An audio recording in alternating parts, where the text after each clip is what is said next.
United States captain Keegan Bradley accepted full responsibility for his team's 15-13 loss to Europe in the Ryder Cup, despite a furious singles fightback on Sunday. "I've got to take responsibility for this outcome for sure," Bradley said. "I definitely feel I made a few mistakes there. I wish I could have some of those decisions back." The Americans fell behind 11.5 to 4.5 after the foursomes and four-ball sessions, and although they mounted a record-tying singles comeback with 8.5 points, Europe held just enough to retain the Ryder Cup. Bradley, ranked 13th in the world at the time, stressed that he had every resource and support at his disposal. "The PGA of America put me in an amazing position to succeed. They gave me every resource.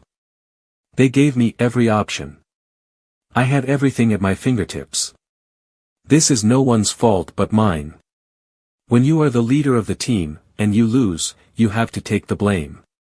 Two-time major winner Justin Thomas said the only thing missing was more made putts from the U.S. players in the opening rounds. Bradley also reflected on the challenge of soft greens, saturated by days of rain, which undermined months of careful preparation. "I've never seen Bethpage greens play this soft ever," he said.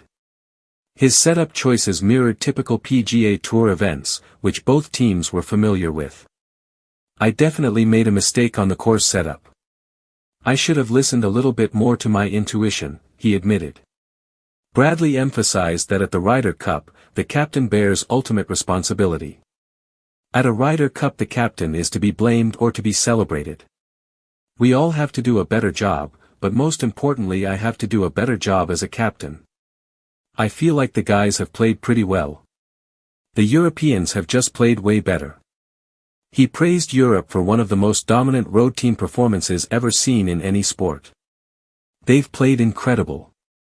They've putted even better. They have come into a hostile environment and played great. You have to take a step back and tip your cap to something like that." Bradley stood by his pairing strategy, keeping Harris English and Colin Morikawa together in foursomes even after analytics suggested it was the weakest of 132 possible combinations. "In the past sometimes we have panicked with the pairings and switched everything up, and it hasn't worked out. We wanted to stick with the plan and that's what we did," he explained. Despite the loss, Bradley indicated he would support the next captain, while acknowledging that a return to the role was unlikely. "Unfortunately, it didn't work out. But we have some momentum going forward. I'll help out the best I can to help the next captain." In the end, the message was clear: the team fought hard, the Europeans excelled, and as captain, the responsibility, and the lessons, rested with him.